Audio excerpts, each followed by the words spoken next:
Cuando se representa la guerra antigua hoy en día, el combate a distancia gira casi exclusivamente en torno al uso de arqueros.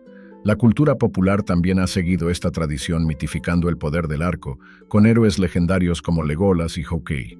Esta tradición ha dejado de lado a su humilde contraparte, la honda. Capaz de lanzar proyectiles de plomo a velocidades de más de 100 km/h y a distancias de hasta 400 metros, la honda fue en realidad la verdadera reina del combate a distancia que dominó el campo de batalla hasta la llegada de la ballesta y las armas de pólvora. Hoy exploraremos a los usuarios más famosos de esta antigua arma, los lanceros baleares. Las Islas Baleares son un archipiélago situado en la costa este de España. Aunque se sabe poco sobre sus habitantes de la Edad del Bronce, existen muchas leyendas. Estas incluyen historias fundacionales de sobrevivientes de naufragios o colonos desplazados de la era de la Guerra de Troya, cuyos descendientes pasaron su tiempo refugiados en cuevas y caminando desnudos. Aunque exageradas, estas historias hablan del bajo nivel de desarrollo en las islas, antes del contacto con los griegos y los fenicios. La evidencia arqueológica sugiere que los primeros habitantes sufrían problemas de deterioro de tierras de cultivo que limitaban su tasa de crecimiento. A pesar de esto, las comunidades baleares continuaron desarrollándose con la aparición de nuevos pueblos y ciudades en todo el archipiélago. Estas comunidades participaban en frecuentes escaramuzas y saqueos, como lo demuestra la presencia de numerosas fortificaciones en la cima de las colinas. De hecho, los historiadores antiguos, de manera equivocada, los acreditan como los primeros en el mundo en utilizar la honda. De hecho, el nombre Baleares proviene del verbo griego bayo, que significa lanzar. En el siglo VIII a.C., los nativos baleares se unirían a nuevos llegados en forma de mercaderes y colonos fenicios.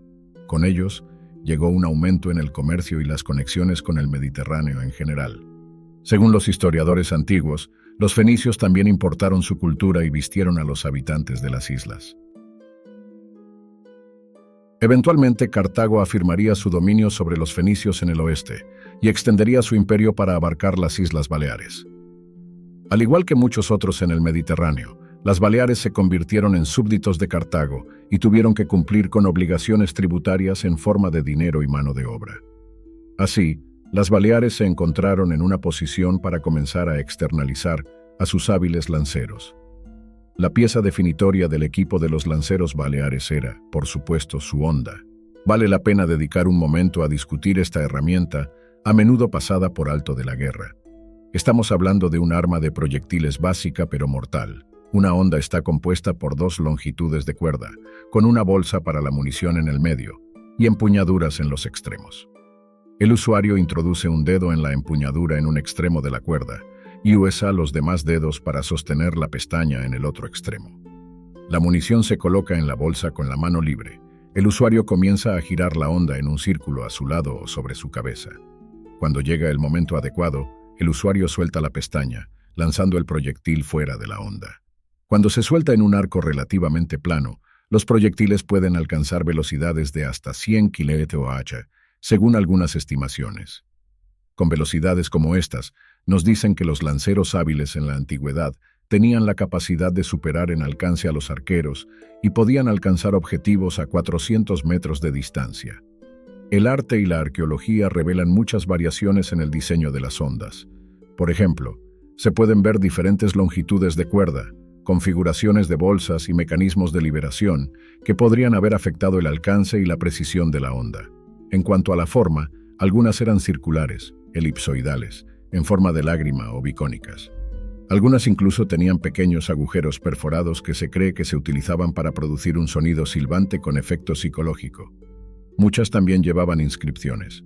Estas podrían ser representaciones de rayos, escorpiones o serpientes. Otros llevaban mensajes cortos como "atrapa esto" o "ay". Estos proyectiles podían ser disparados hacia un campamento enemigo o una ciudad para desmoralizar a los ocupantes. Los daños infligidos por los proyectiles disparados con la honda eran bastante impresionantes, superando e incluso excediendo a los de las flechas. Según Diodoro Sículo, los proyectiles parecen haber sido disparados como si fueran de una catapulta. En sus asaltos a ciudades amuralladas, golpean a los defensores en las almenas y los deshabilitan, y en batallas campales aplastan escudos, yelmos y todo tipo de armaduras. Si bien ciertamente no podían penetrar todo lo que golpeaban, el impacto cinético por sí solo podía ser bastante letal. Los textos médicos de la época incluyen muchas referencias sobre cómo tratar tales heridas y extraer balas incrustadas. En resumen, el arma principal de los lanceros baleares era bastante mortífera, pero eso no era todo lo que llevaban consigo. En tiempos antiguos llevaban lanzas o jabalinas de madera, con las puntas endurecidas al fuego. Con el tiempo, los isleños adoptarían armas secundarias de mejor calidad, como lanzas con puntas de hierro, cuchillos y espadas. Para su defensa, los baleares a menudo luchaban desnudos o casi desnudos, usando solo pieles de animales y más tarde una túnica para cubrirse. En periodos posteriores, algunos llevaban pequeños escudos tipo broquel. También es digno de mencionar que algunos soldados, hábiles con la honda, iban a la batalla como infantería pesada, pero permanecían listos para sacar su arma a distancia cuando la situación lo requería. En el uso de su arma principal, la honda, los isleños baleares se entrenaban extensamente. Según Estrabón, el geógrafo de la era Augusta, a los niños baleares no se les permitía recibir alimentos de sus madres hasta que aprendieran a dar en el blanco con una honda. Aunque claramente falso, esto nos indica que entrenaban desde una edad temprana. En gran parte, este entrenamiento provenía del uso civil de la honda, ya que se usaba con frecuencia para cazar y cuidar rebaños. Así que cuando los lanceros eran contratados para la guerra, ya estaban bien versados en el manejo de la honda. Otros lanceros griegos, según se dice, practicaban lanzando piedras recogidas de las playas rodeadas. De esta manera, los lanceros podían participar fácilmente en prácticas de tiro. Livio afirma que a través de este método, aprendieron a dar en cualquier parte de la cara a la que apuntaran. Presumiblemente, los lanceros baleares utilizaban métodos similares para perfeccionar sus habilidades para la guerra.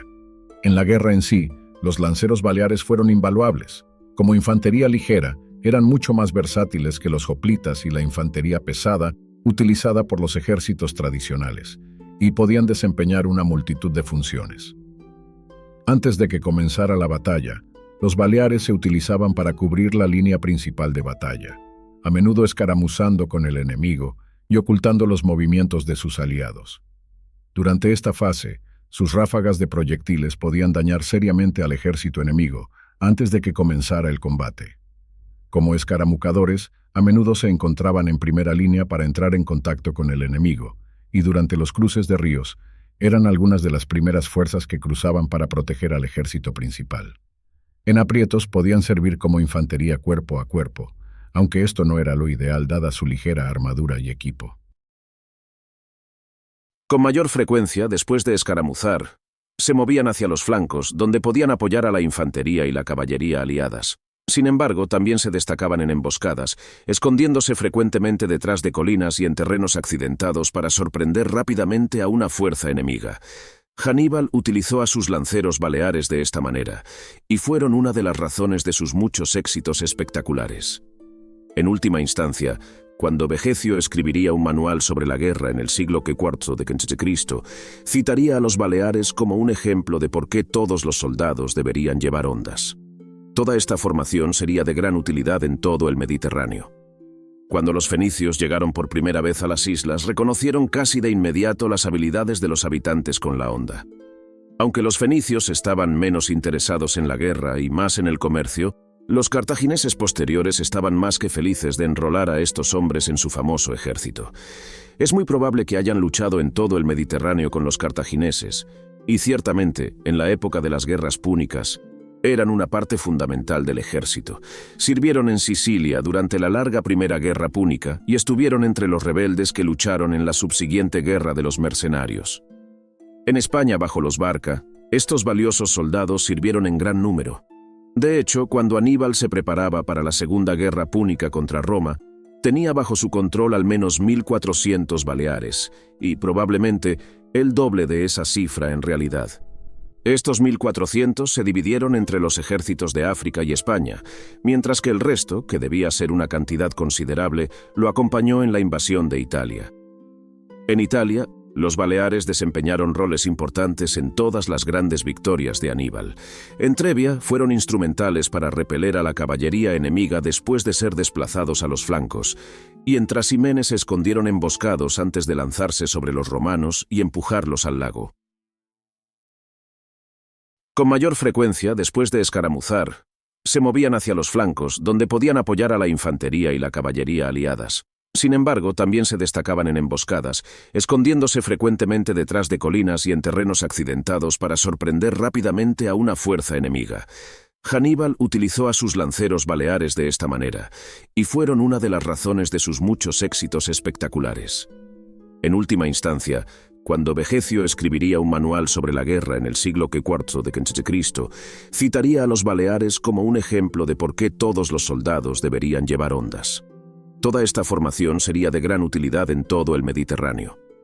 Cuando los fenicios llegaron por primera vez a las islas, reconocieron casi de inmediato las habilidades de los habitantes con la honda. Aunque los fenicios estaban menos interesados en la guerra y más en el comercio, los cartagineses posteriores estaban más que felices de enrolar a estos hombres en su famoso ejército. Es muy probable que hayan luchado en todo el Mediterráneo con los cartagineses, y ciertamente, en la época de las guerras púnicas, eran una parte fundamental del ejército. Sirvieron en Sicilia durante la larga Primera Guerra Púnica y estuvieron entre los rebeldes que lucharon en la subsiguiente Guerra de los Mercenarios. En España, bajo los Barca, estos valiosos soldados sirvieron en gran número. De hecho, cuando Aníbal se preparaba para la Segunda Guerra Púnica contra Roma, tenía bajo su control al menos 1.400 baleares, y probablemente el doble de esa cifra en realidad. Estos 1.400 se dividieron entre los ejércitos de África y España, mientras que el resto, que debía ser una cantidad considerable, lo acompañó en la invasión de Italia. En Italia, los baleares desempeñaron roles importantes en todas las grandes victorias de Aníbal. En Trebia fueron instrumentales para repeler a la caballería enemiga después de ser desplazados a los flancos, y en Trasimene se escondieron emboscados antes de lanzarse sobre los romanos y empujarlos al lago.